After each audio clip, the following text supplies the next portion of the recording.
Parashá Yitro. Parashá Yitro. Esa parashá la encontramos en Shemot, Éxodo capítulo 18, versículo 1 hasta el capítulo 20, versículo 23.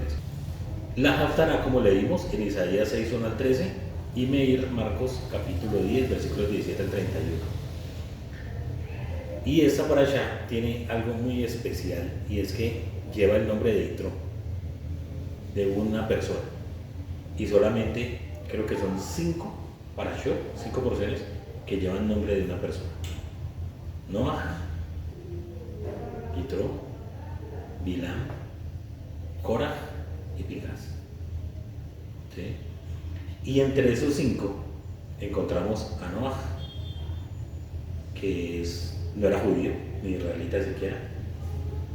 A Yitro, que tampoco era judío ni israelita. Y Bilam, que todos conocemos quién era Bilam, ¿no? O Balaam, un adivino, un vidente así.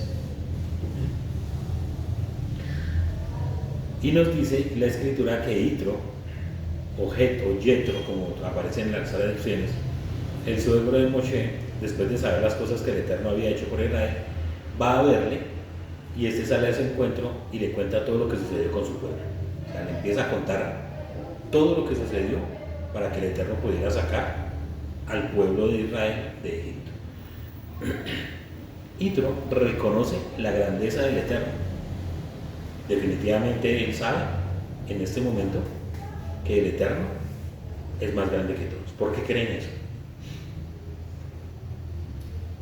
Según lo que leí es porque él conocía otras culturas, y conocía, digamos, como los dioses. Era sacerdote, era un sacerdote pagano. Exactamente. Incluso dice el Midrash que él fue consejero del faraón y que él no estuvo de acuerdo con que mandaran a los niños al Nilo y los mataran. Entonces se fue, no volvió.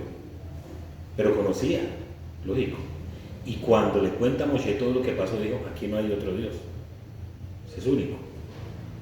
Y Yitro hizo sacrificios y comió. Con Moshe y con Aarón. ¿Sí me están escuchando bien? No tengo casi voz. ¿Cuál Yitro como tal dio sacrificio para que Moshe lo hiciera o ellos como tal ofrecieron? Dice que hizo sacrificio. Él. Y hay una enseñanza del Rabián muy interesante, muy bonita sobre Yitro. Si la pueden buscar, donde muestra cómo el Eterno utiliza a Yitro y le permite, primero, dar el sacrificio y segundo, participar de lo que sacrificó. ¿Por qué es importante? Porque decía, muchas veces el judío, el netzarita, se cree de mejor familia muchas veces. ¿Sí? Y entonces no como en la casa de un no judío. Y entonces no hago eso y no hago lo otro. ¿Sí? Pero Yitro, lógico, su sacrificio fue de un alimento permitido. ¿Sí? Y su corazón estaba, era delante del Eterno. Era autoridad finalmente. Cuando terminan de comer, nos dice que Yitro empieza a ver que toda la gente empieza a ir donde Moshe. ¿Sí? Y Moshe, mire que este me dijo aquello y el otro me dijo lo otro, y ahora que hago, que le vendía a este una vaca y a este lo que sea, y se empezó a cargar. Y él decía, aquí hay un problema. ¿Cuántas personas más o menos había en el desierto en ese momento? 5.000, como más de 6.000, algo así. Más de 6.000. ¿Quién da más? Más o menos 2 millones. Más, o sea, y eso es tirándole a lo más bajito. ¿Por qué? Porque dice que 600.000 varones promedio salieron. Sin contar esposas ni niños. Calculen cada familia, y esos varones que contaban eran mayores de 20 años. Cuenten las esposas y los niños. Que, como ustedes saben, las familias israelitas no era que tuvieran un hijito, tenían 3, 4, 5. O sea, mínimo, podía haber unos 2 millones de personas. Y todos haciendo fila para donde Moshe. Es una locura. Entonces Yitro le dice, no, tiene que tener cuidado porque no va a durar una semana, no va a durar una semana. Entonces delegue y hace grupos y pone jefes por cientos, por miles, por cien miles. Y los casos más difíciles llegaban a donde él estaba, ¿cierto? Ya él era como la Corte Suprema. Los que son abogados y eso saben, ¿no? Primero va la demanda, la querella, la demanda, y luego que el juez falle, entonces si no le sirve, entonces va a otra instancia, y si no a la instancia va a la superior. Tal cual. El Eterno, por medio de Yitro, le enseña a Moshe que tiene que delegar. Y nos dice que después de estos consejos que le da Yitro, él se devuelve para la casa. A partir de ese momento no volvemos a saber de Séfora ni de los hijos, ni de Yitro. Más adelante vamos a ver que un hijo de Yitro sí se quedó, porque incluso Moshe le dice no se vaya, porque usted conoce aquí el desierto para que nos guíe. Pero el resto no lo vamos a saber, por lo menos en ese momento. El pueblo llegó al Sinaí y el Eterno le dice a Moshe que Israel es especial tesoro, que va a ser de ellos un pueblo de reyes y sacerdotes, de gente santa. Y el pueblo efectivamente lo acepta, están agradecidos con Hashem por todo lo que pasa. Y viene una preparación de 3 días, tenían que guardar pureza, tenían que purificarse, hacer tevilá. ¿Por qué? Porque iba a llegar un momento especial que era recibir la Torá de Hashem. Y dice que los hijos de Israel, cuando empiezan a escuchar la voz, el trueno, el shofar, fuego, inmediatamente se asustaron mucho y le dicen a Moshe que por favor hable él con el Eterno y que luego les transmita. Esa es la relación, todas esas teofanías que aparecen ahí, es la relación que tiene con la Haftará de Isaías. Isaías ve un poco de figuras, imágenes que finalmente son teofanías. Esa es la relación que tiene la Haftará. Y el Eterno entonces les da los 10 mandamientos. Todos los conocemos, sin embargo, voy a repetirlo rápidamente. Dice: yo soy el Eterno, su Elohim, que te saqué de la tierra de Israel, de casa de servidumbre. No tendrás dioses ajenos delante de mí, no te harás imagen ni ninguna semejanza de lo que está arriba en el cielo, ni abajo en la tierra, ni las aguas debajo de la tierra. No te inclinarás a ella ni las honrarás, porque yo soy el Eterno tu Eloa, fuerte, celoso, que visito la maldad de los padres sobre los hijos hasta la 3ª y 4ª generación de los que me aborrecen, y hago misericordia a millares, a los que me aman y guardan mis mandamientos. No tomarás el nombre del Eterno Elohim en vano, porque no dará por inocente el Eterno al que tomare su nombre en vano. Acuérdate del Shabbat para santificarlo. 6 días trabajarás y harás todo tu obra, mas el 7º día es Shabbat para el Eterno tu Elohim. No hagas en él obra alguna, ni tu hijo, ni tu hija, ni tu siervo, ni tu criada, ni tu bestia, ni tu extranjero, que está a tus puertas, porque en 6 días el Eterno hizo los cielos y la tierra, el mar y todas las cosas que hay en ellos, y reposó en el 7º día. Por tanto el Eterno bendijo el 7º día y lo santificó. Honra a tu padre y a tu madre, para que tus días se alarguen en la tierra que el Eterno te lo entea. Hasta ahí son los primeros 5, la primera tabla. Luego viene la segunda tabla. No matarás, no cometerás adulterio, no hurtarás, no hablarás contra tu prójimo falso testimonio, no codiciarás la casa de tu prójimo, no codiciarás la mujer de tu prójimo, ni su siervo, ni su criada, ni su buey, ni su asno, ni cosa alguna de tu prójimo. El pueblo tembló y estuvo a lo lejos. Le dijeron a Moshe que fuera él quien hablara con ellos y no el Eterno, porque morirían. El Eterno le dice a Moshe que no se deben tener dioses de plata ni oro. Se le ordenó a Moshe que si iba a hacer algún altar para ofrecer holocaustos, no se debía hacer de piedras labradas, sino piedras comunes, nada de martillar ahí. Y que los sacerdotes, cuando subieran a hacer el sacrificio, tenía que ser por una grada, no por escaleras, sino como una rampa. Que eso es otro tema muy interesante para poder estudiar más adelante. Hasta ahí es el resumen muy rápido de la parasha. Pero quiero contarles una historia. está en el Tanaj.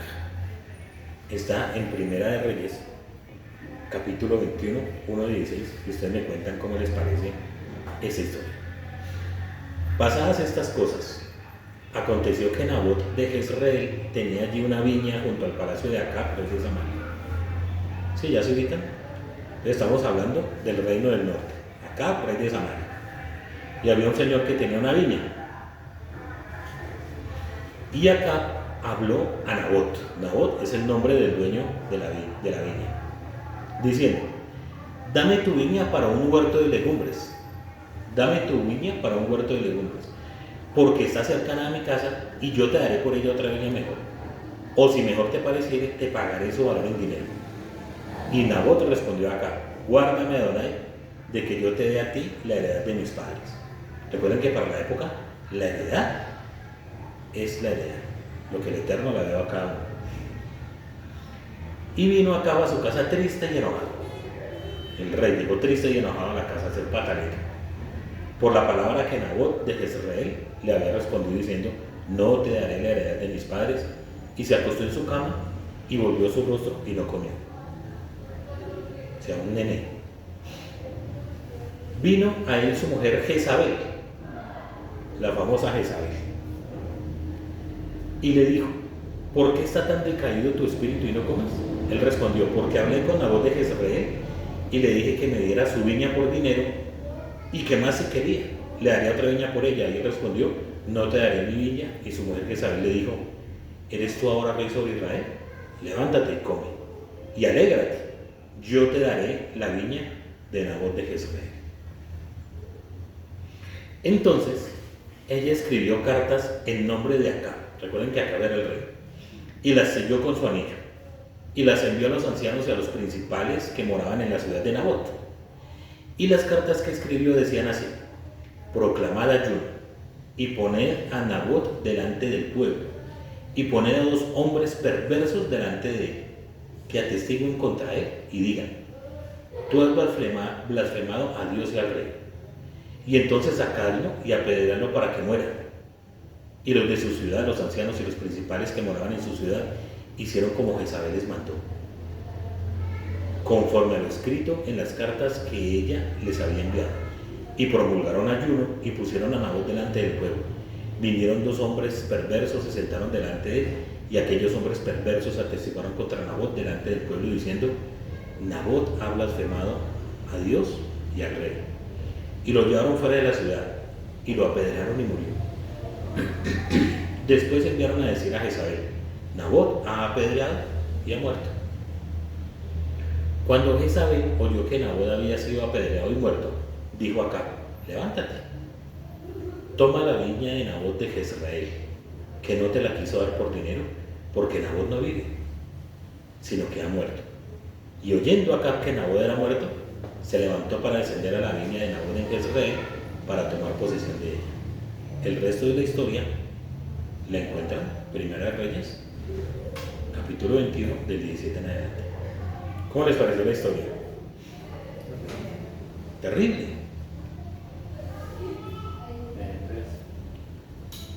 Hoy vamos a estudiar el 10º mandamiento. No vamos a hacer el primero, vamos a hacer el último. ¿Cuál es el último mandamiento? No codiciarás. No codiciar. En la Biblia, la codicia se refiere al primer paso en el proceso de quitarle al prójimo algo que es suyo y que no es propio. En la Biblia a eso se refiere la codicia. Mirar a ver cómo le quito a algo al prójimo que no es mío, simplemente porque quiero quitárselo. Más o menos. Hacia allá vamos a ir con la enseñanza. Por lo tanto, no es el pensamiento vacilante de codiciar lo que está prohibido aquí. O sea, que una persona, como que se me ocurrió codiciar algo o algo de otra persona.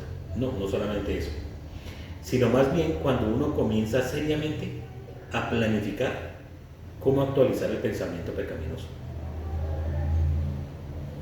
Ahí es donde está el problema. O sea, el problema no es simplemente pensar, que más adelante vamos a ver que el breve sí le da ese sentido. sino que, dicen los sabios, no es solamente pensar porque la gente piensa. El problema es cuando ya se sientan a meditar, ¿cómo hago para quitarle a otra persona lo que yo quiero? De esta manera iniciaremos este shiur entendiendo por lo menos cómo están estructurados los mandamientos según los sabios. Entonces, los sabios nos enseñan que había 2 tablas y en cada tabla había 5 mandamientos. La primera tabla nos habla de la relación del hombre con el Eterno, incluyendo amarás a tu padre y a tu madre. Hay personas que dicen, ¿por qué amar al padre y a la madre hace parte de la relación con Dios? Si tendría más bien que ser, está en la otra tabla porque habla del prójimo. Y es porque dice que cuando uno irrespeta a los papás es como si estuviera irrespetando al Eterno. Y si uno no ama y respeta a sus papás, ¿de qué manera va a amar y respetar al Eterno? Entonces ahí están los primeros 5 mandamientos. Correcto. Y los otros 5 mandamientos que están en la otra tabla tienen que ver con la relación con el prójimo, es decir, la relación horizontal. La primera es la relación vertical y ahora la relación horizontal. Esa relación la tenía clarita los sabios antiguos, incluyendo al rey. Miren lo que dice Matillahu, capítulo 16, versículos 16 al 19. Entonces vino uno y le dijo, maestro bueno, ¿qué haré para tener la vida eterna? Él le dijo, ¿por qué me llamas bueno? Ninguno es bueno sino uno, el oro. Mas si quieres entrar en la vida, guarda los mandamientos. Le dijo, ¿cuáles? Y Yeshua dijo, ¿cuáles dijo el rey? ¿Le nombró los 10 mandamientos? No, pues 2. Le habló de los mandamientos que tienen que ver con el prójimo.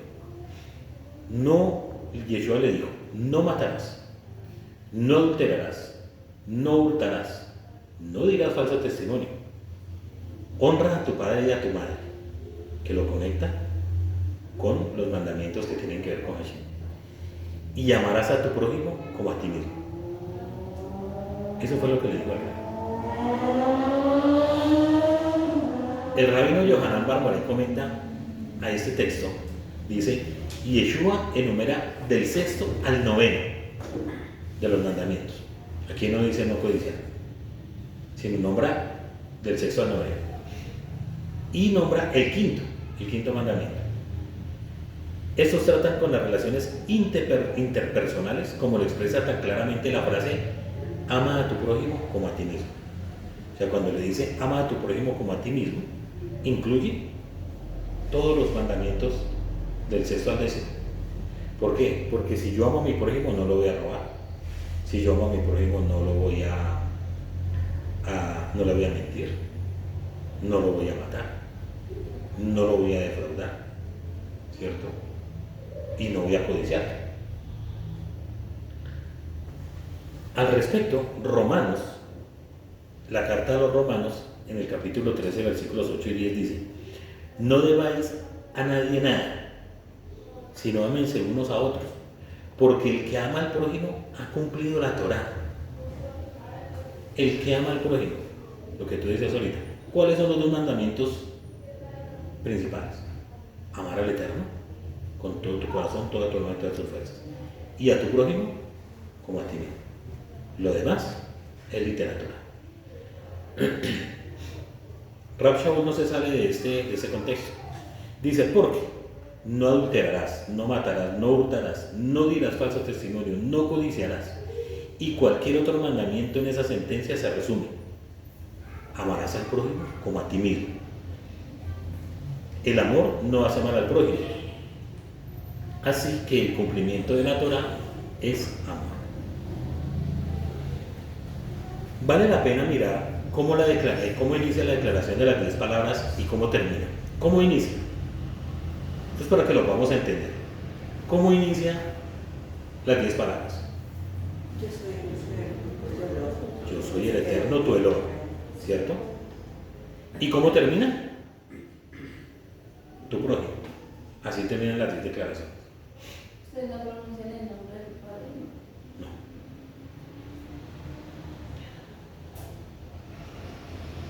¿Por qué inicia de esa manera los textos?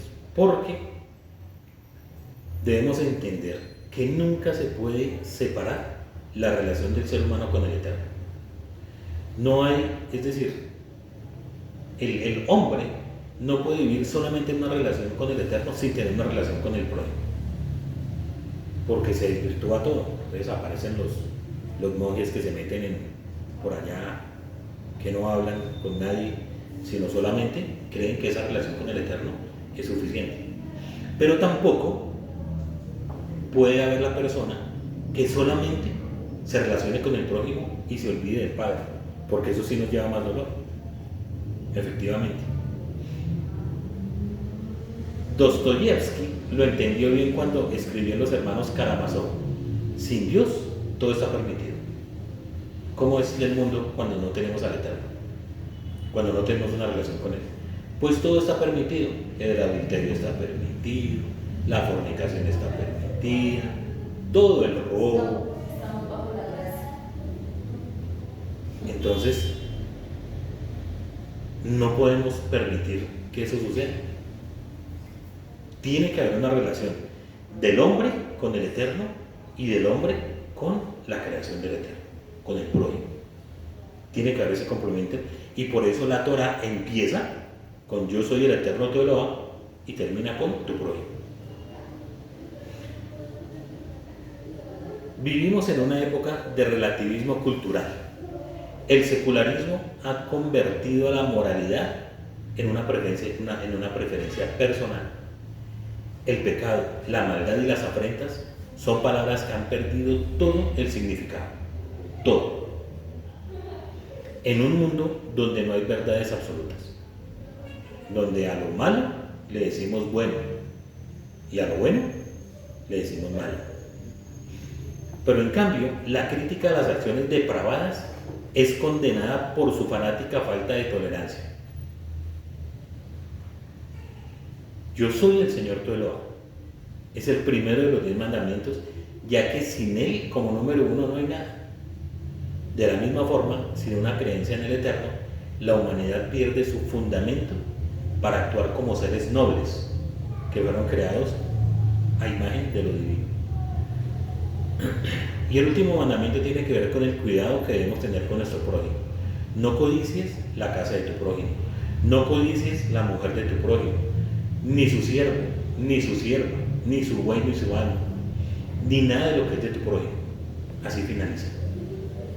¿Por qué termina esta declaración de las 10 palabras con tu prójimo? Ese es el último mandamiento, y los comentaristas explican que es el que conlleva el mayor nivel de santidad. O sea, no es ni el asesinato, ni el robo, ni defraudar, nada. El mandamiento que requiere un mayor grado de santidad es la codicia. ¿Por qué? Porque no solo exige que controlemos nuestras acciones y nuestra habla, ¿sí?, sino también nuestros pensamientos. O sea, cuando uno logra meter los pensamientos y encauzarlos como es porque ya hay un poquito de nivel de santidad, que es lo que se necesita. Se refiere la codicia a un defecto humano universal que obviamente podemos superar, ya que de otra manera no será el mandamiento. O sea, la codicia se puede superar. ¿Qué piensan? Que sí, porque Claro, porque es un mandamiento. Si no se pudiera, el Eterno nos pone a que la superemos, y lógico sería, ¿cierto? Entonces se puede. Si el deseo de algo está basado en una necesidad, entonces cumplirlo trae satisfacción, ¿sí? Sin embargo, si el objetivo es simplemente tener más que el resto, entonces estaremos destinados a la desilusión y a tener cada vez una insatisfacción más grande. Siempre hay alguien que tiene algo que nosotros no tenemos. Siempre va a haber alguien que tiene algo que yo no tengo, lo cual es suficiente para despertar en nosotros la envidia y evitar que estemos satisfechos con lo nuestro. Es por eso que la codicia consume a quien lo tiene. Una persona que tiene codicia se consume a sí mismo. No puede vivir, no puede dormir, le pasa lo de acá. ¿Cómo es que yo quería esa viña y cómo es que no me la van a dar y yo quiero esa y esa? Acá tenía más viñas, lógico, era el rey, pero quería esa, no le servía otra. Esa, la que tenía ese pobre hombre, no quería otra, tenía que ser esa. En el sentido más profundo, quienes codician no logran reconocer la poderosa verdad que está en este mundo.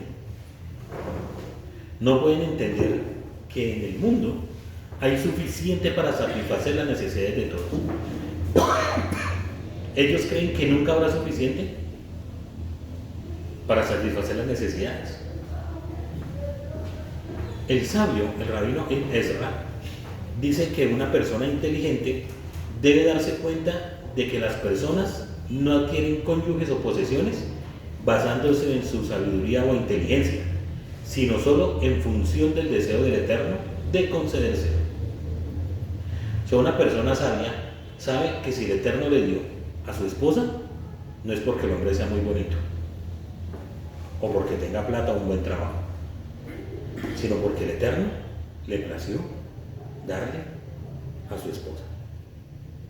Una persona inteligente sabe que si tiene un carro, no es porque es que sin el carro no puedo vivir, sino porque el Eterno sabe que lo necesita.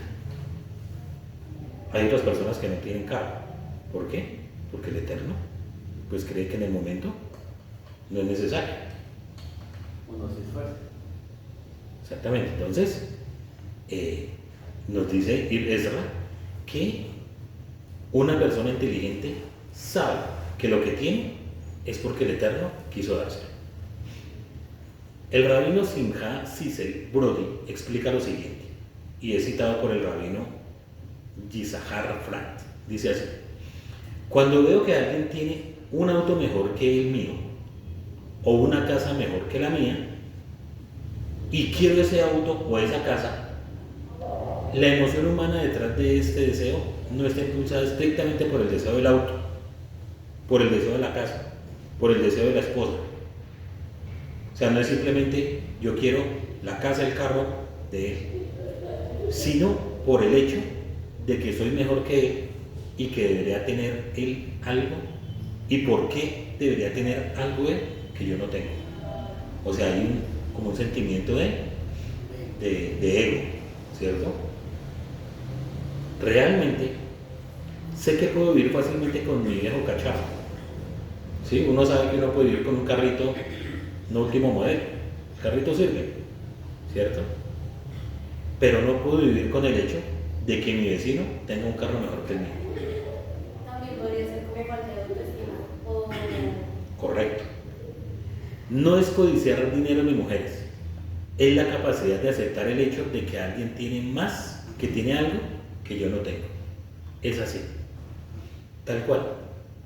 Una persona que tiene codicia tiene su autoestima muy bajo, muy bajito. Tiene un ego tan alto que su autoestima es bien bajo. Suele suceder. En Mateo 19:19 dice: honra a tu padre y a tu madre. Y termina: amarás a tu prójimo como a ti mismo. Si realmente amo a esa persona como me amo a mí mismo, entonces no tendría ningún problema con el hecho de que esa persona tenga un gran auto. La prueba de esta idea se encuentra en la enseñanza del Talmud de que uno tiene celos de todos, de toda la gente, excepto de sus hijos y excepto de sus alumnos. Qué bonito. Una persona por lo general tiene celos de todo el mundo, excepto de los hijos y de los alumnos. Rara vez vemos padres que estén celosos de sus hijos. ¿Por qué? Porque uno quiere para los hijos lo mejor. Uno quiere que el hijo, si yo tengo un carrito, cacharrito que ya casi no anda, yo quiero que mi hijo tenga un último modelo.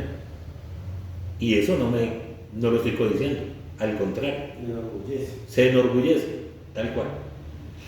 Y eso es porque uno ama mucho a sus hijos y quieren que tengan más éxito en la vida que uno. Y por eso uno se esmera. Mire, hijo, no cometa el mismo error que yo cometí.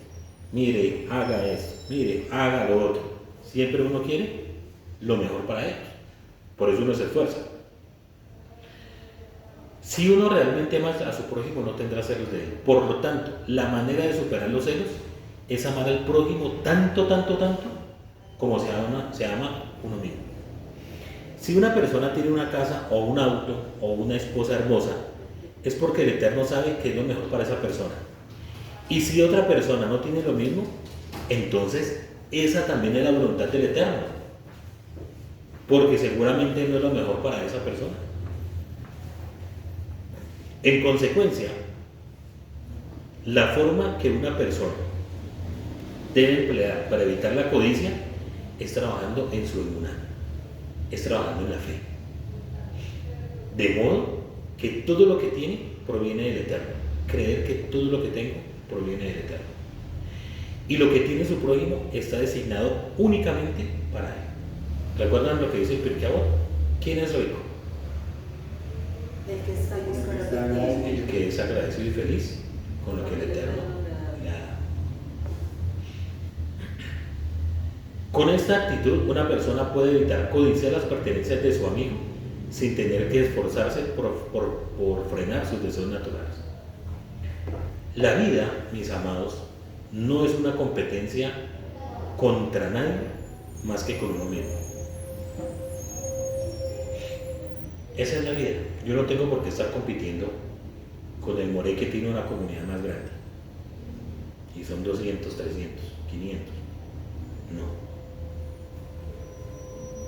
Ni con el que tiene el carro que yo tengo, pero un modelo 2024, 2025. No. La lucha diaria es con uno mismo. Yo soy el que me tengo que poner metas y tratar de llegar a la meta, no comparándome con los demás. Así como Moisés cumplió su propósito potencial, nosotros nos esforzamos por realizar el nuestro. Cada uno de nosotros nace con un conjunto único de talentos y herramientas. Cada uno somos especiales. Algunos son ricos, otros son pobres. Algunos son altos, otros son bajos. Hay unos que cantan muy bonito, pero hay otros que son mejores escritores. Pero esas cualidades básicas no determinan la grandeza de nadie. Más bien es cómo utilizamos nuestros talentos y circunstancias particulares. Si yo soy un buen cantante, hombre, yo lo puedo poner al servicio, por ejemplo, de la Keilah.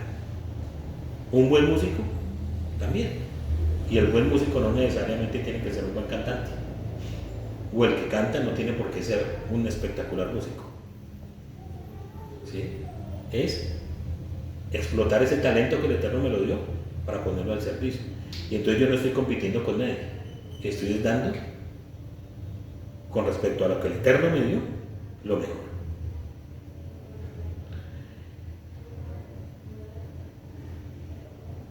Voy a contarles otra historia. Y me cuentan cómo les pareció.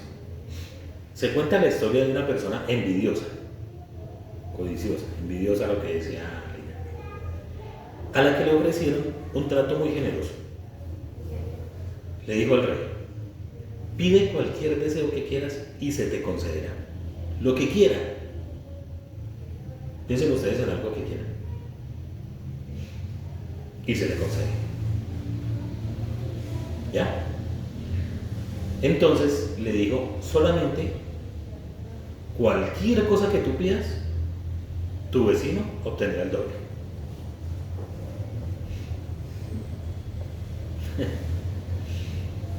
Pida lo que quiera, solamente que lo que usted va a tener, su vecino va a tener el doble. La persona estaba en un dilema. Imagínense, ponerse uno a pensar en eso. Si pido $1.000.000, ¿el otro con cuánto va a quedar? 2. Con 2 millones.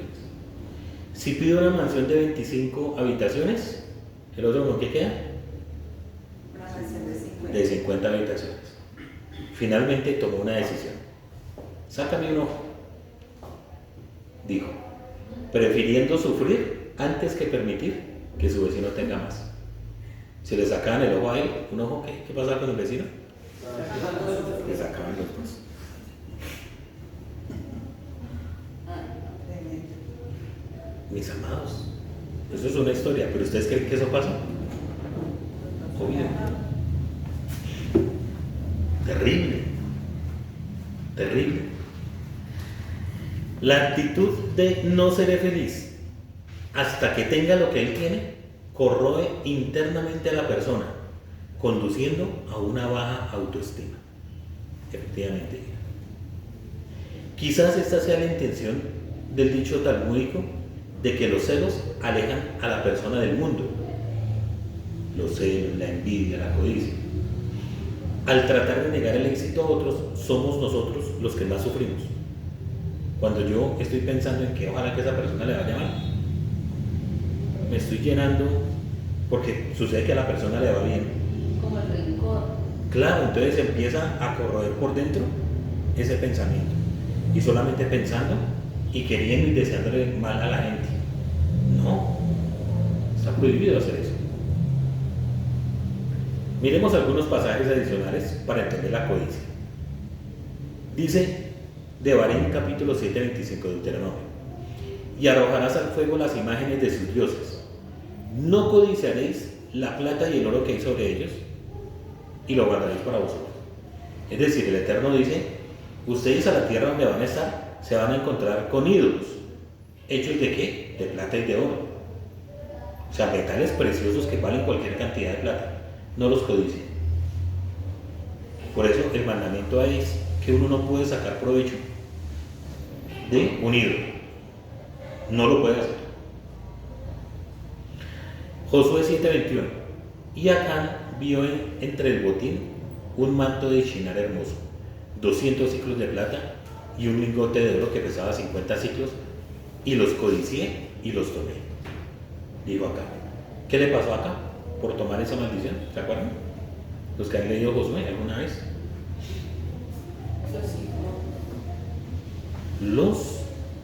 Fue asesinado él y toda su familia. Recuerden lo que hablamos, que en la antigüedad lo que decía el papá afectaba a todos. No, y el pecado de sangre no existe. Porque, pues, bueno, O espiritualmente. uno lo analiza y pues, Pero ahí fue físicamente que los mataron, fueron apedreados.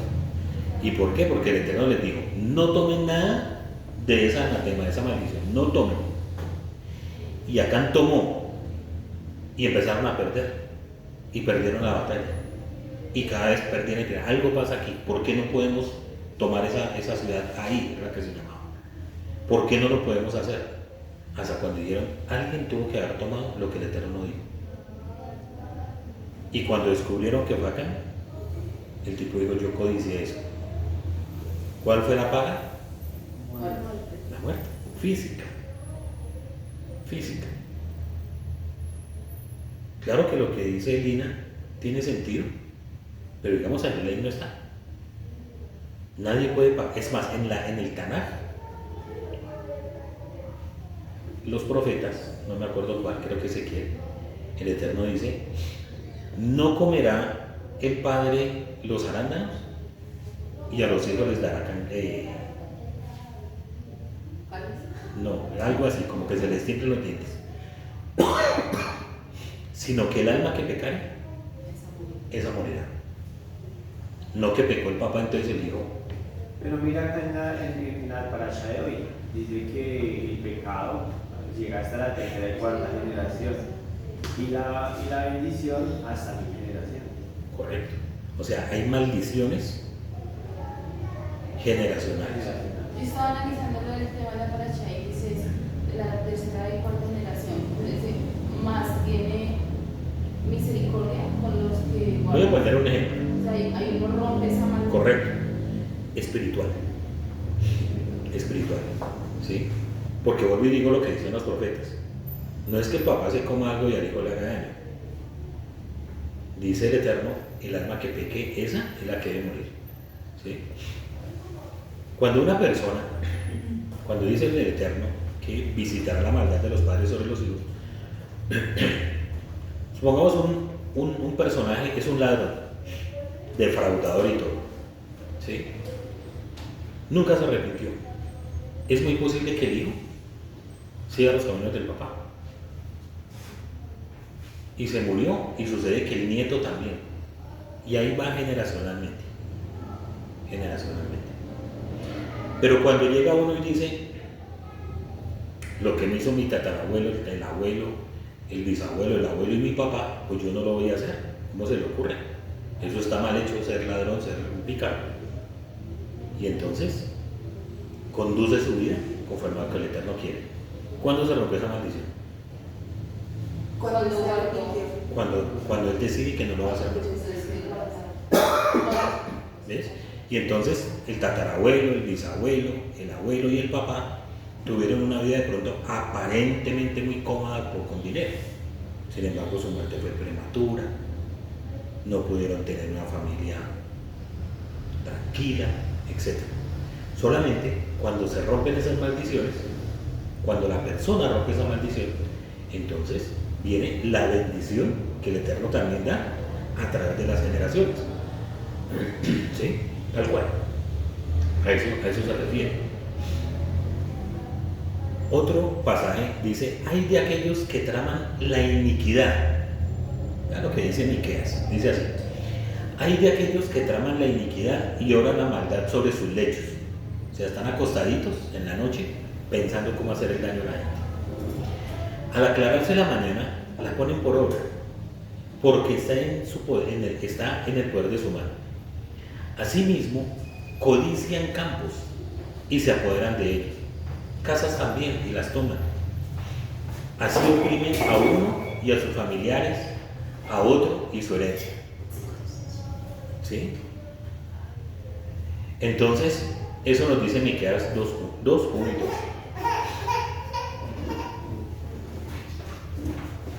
Solo cuando entendemos que la codicia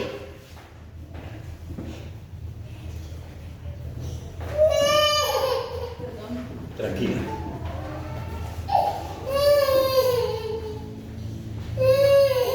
Solo cuando entendemos que la codicia desemboca en más pecados, como por ejemplo planear, planificar, calcular cómo le quito las posesiones a mi prójimo, así podemos comprender la interpretación que el rey da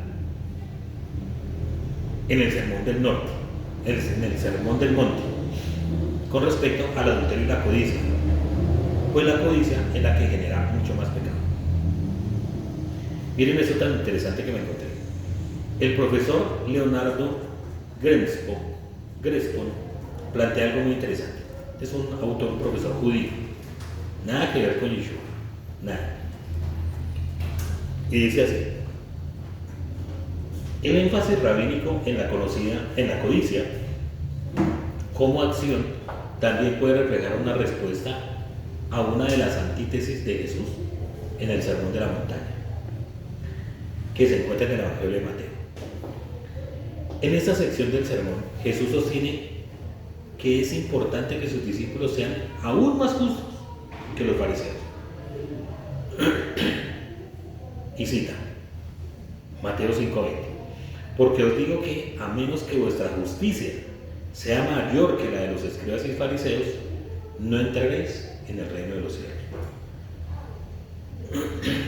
¿Qué dice este profesor? Jesús continúa enumerando formas en las que su interpretación de la ley es más estricta que la de los fariseos. Por ejemplo, sostiene que no solo el asesinato es un pecado punible, sino que incluso sentir ira hacia alguien o insultarlo es un pecado de muerte, es un pecado punible. Mateo 5:21-23. El pasaje importante para nuestros propósitos es la discusión de Jesús sobre el adulterio. Mateo 5:27 y 28. Dice así: oíste que fue dicho, no cometerás adulterio, no cometerás adulterio. Pero yo os digo que todo el que mira a una mujer con codicia, en griego, epitumeo, ya adulteró con ella en el corazón. ¿Qué es esa palabra? Esa palabra sale de los traductores de la Septuaginta. ¿Recuerdan cuándo fue la Septuaginta, no? Año 200, 200 y pico antes de la era común. ¿Y cuál es el sentido de esa palabra? Es poner el corazón en algo, anhelar o desear. ¿Sí? ¿Sí me está pensando hasta este momento? Epitomeo, en griego, que es codicia, puede significar poner el corazón en algo, anhelar o desear. Y continúa este profesor: para Jesús los pecados del corazón equivalen a los pecados de acción. O sea, los compara. El mismo pecado de corazón lo equipara a un pecado de acción. Y de esa manera sostiene su interpretación de la Torá, que es más estricta y justa que los fariseos. Continúa este profesor: ya sea que les molestó la crítica implícita en el sermón de la montaña, ya sea que simplemente quisieron distanciarse de una interpretación apropiada por el cristianismo, o ya sea que no hicieron caso absoluto a este pasaje, la posición de los rabinos es exactamente la contraria a aquella tomada por Jesús. O sea, los rabinos dicen: ojo, el pecado del corazón no puede ser equiparable a lo físico, a lo que se hace. Desde el punto de vista de los rabinos, no es realista prohibir los sentimientos de atracción. Para que un sentimiento esté prohibido, debe ser algo en lo que la persona piense de manera realista. Tal deseo conduce a una planificación activa, en la que una persona trabaja para quitarle el objeto deseado a su prójimo. Es esta conspiración la que la Torá prohíbe en el 10º mandamiento de no codiciar en la casa de tu prójimo, ya que tal comportamiento es destructivo para la sociedad. ¿Sí? Que es la preocupación de la segunda tabla en relación con el prójimo. Hasta ahí lo que dice este profesor. Sin embargo, yo creo que la interpretación que hace Yeshua es efectivamente eso. Me acuerdo en una de las enseñanzas del Rabí Dan, que lo vuelvo a citar, él decía que la primera mirada es inevitable, porque usted va manejando, hombre o mujer, y pasa una mujer muy bonita o un muchacho muy apuesto. ¿Qué hace usted? Lo vio. La primera mirada es inevitable. Las demás se pueden evitar. Sí, claro. Lógico. Y eso es lo que se refería al rey. Lo que pasa es que el rey da la cura antes que la enfermedad, ya que en el contexto se habla del adulterio. Esa es la pregunta que le hicieron, el adulterio. Pero vemos que para llegar al adulterio, ¿con qué se inicia? Con la codicia. Cuando la persona tiene codicia en su corazón, va a desembocar finalmente en el adulterio. Ya voy a terminar. ¿Por qué el tema del adulterio es tan complicado con el tema de la codicia? Dicen los sabios, estuve leyendo, que cuando una persona codicia, digamos, a la mujer del prójimo, hace todo lo que esté en su mente para poder estar con ella. Hasta se enferma. Y cuando lo logra, lógico que hay una complicidad. Muchas veces se da el caso de que la mujer queda embarazada. Ojo este ejemplo, porque él no está codiciando solamente a la mujer, sino todo lo que tienen ellos, esa pareja. Porque después de que se ha acostado con la mujer del prójimo, y si ella queda embarazada, la señora por lo general no le va a decir al esposo: ese hijo no es tuyo, es del vecino. Y el papá lo cría, el señor, el esposo, lo cría como si fuera de él. Y es más, cuando va a morir, hace un testamento donde le hereda todo a ese hijo que no era de él. Entonces dice, así de esa manera, esa persona no estaba codiciando solamente a la mujer, sino todo lo que la otra persona tenía. Porque al final, ¿de quién va a quedar todas las propiedades, herencia y todo? Al hijo, que no era del señor esposo, sino de él. Es tremendo cómo la codicia lleva a un poco de cosas que son terribles. Ahora miremos cómo superar la codicia. A diferencia del materialismo, que es finito, la espiritualidad es infinita, ¿cierto? Y esa espiritualidad que es infinita se puede multiplicar sin reducir la porción de nadie. Como una vela usada para encender otra llama. No quiere decir que si yo utilizo una vela y con esa prendo otra vela, esta se acabó porque se la puse ahí. No, es una llama que se puede compartir, no se acaba. Como dice el Talmud, los celos de los sabios producen mayor sabiduría. ¿Cómo superar la codicia? Primero, centrarse en los logros de los demás es una oportunidad para aclarar los propios objetivos. Una señal de cómo alcanzar alturas similares nosotros mismos. Si alguna persona está alcanzando más grandeza que lo que yo quisiera, ¿qué tengo que hacer? ¿Mirar lo que él está haciendo o mirar yo hacia adentro? Examinarme, ¿cierto? ¿Qué estoy haciendo bien? ¿Qué estoy haciendo mal? Y eso es asumir la responsabilidad de cada uno en su vida.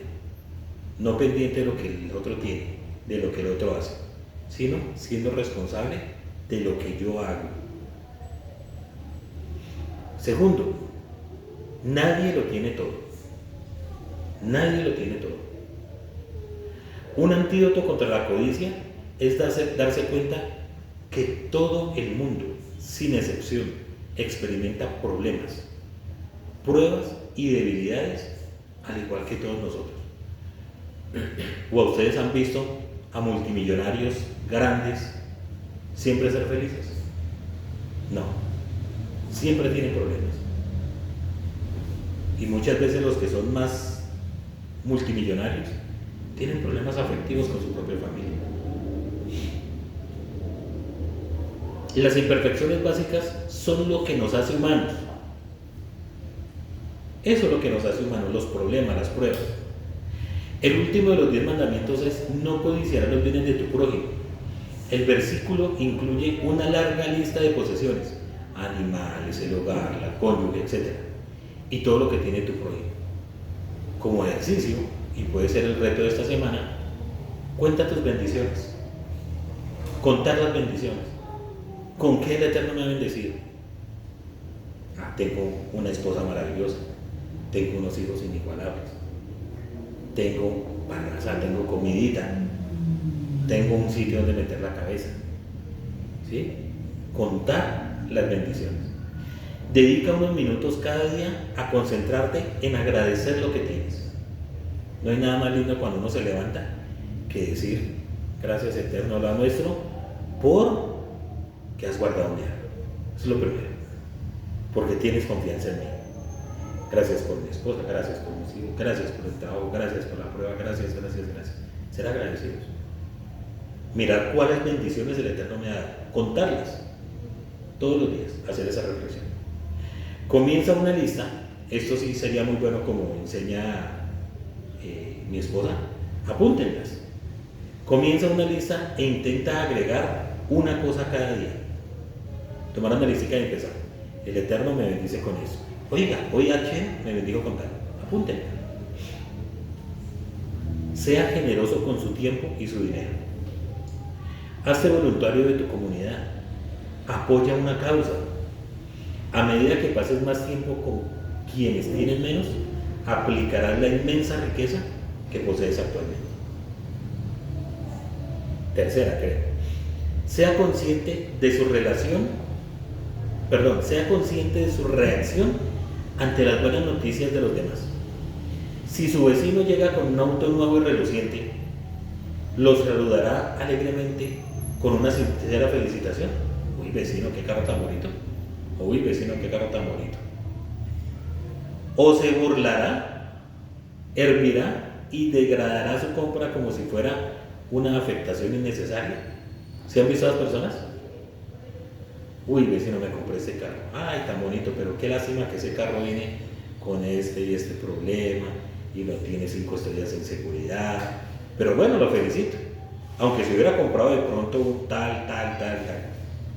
Una persona que no está feliz con lo que tiene el vecino, al final va a estar codiciando lo que él tiene.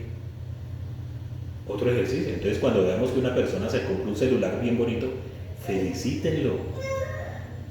Hermano, qué alegría que se haya comprado ese celular. Qué hermosa esa camisa que se compró. Cómo le queda de bien. ¿Sí? Tal cual. Ese es el punto. La forma en que reacciona ante el éxito de otra persona determina su propio sentido de satisfacción y autoestima otra vez. Si yo realmente me alegro con lo que mi vecino tiene, con lo que los otros tienen, eso me hace ver como una persona que estoy satisfecho con lo que el Eterno me ha dado y tengo una autoestima valiosa.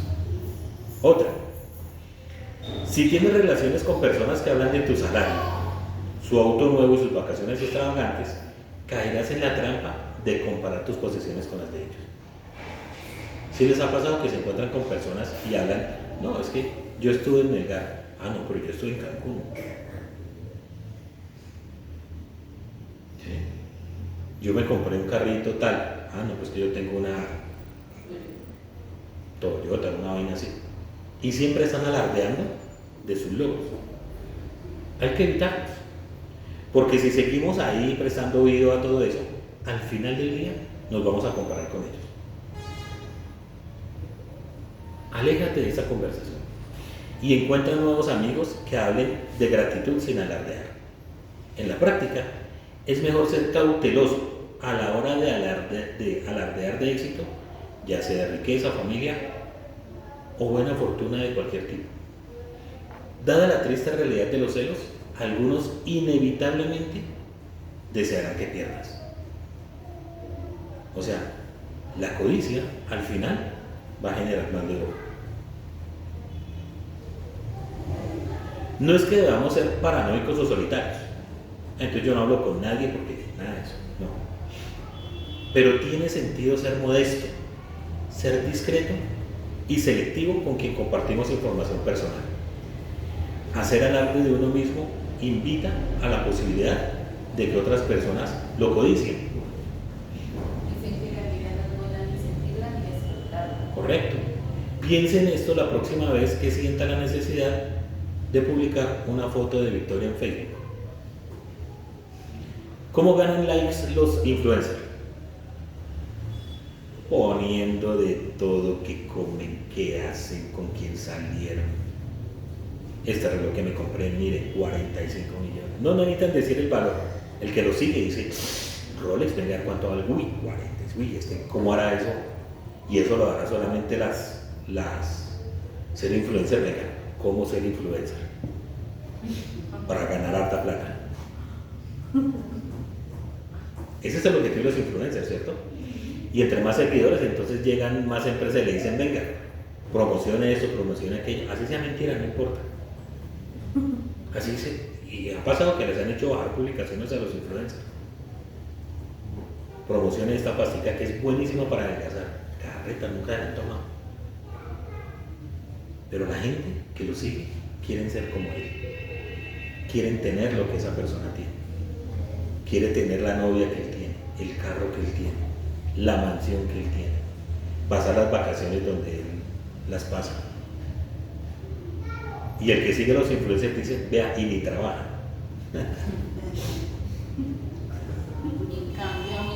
Y en cambio a mí que me toca. En resumen, recuerda que nadie lo tiene todo. Nadie lo tiene todo. Segundo, pasa tiempo con gente agradecida. Tercero, celebre el éxito de los demás. Cuarto, sea modesto al compartir sus logros y éxitos. Y quinto, sé generoso. Chao, chao.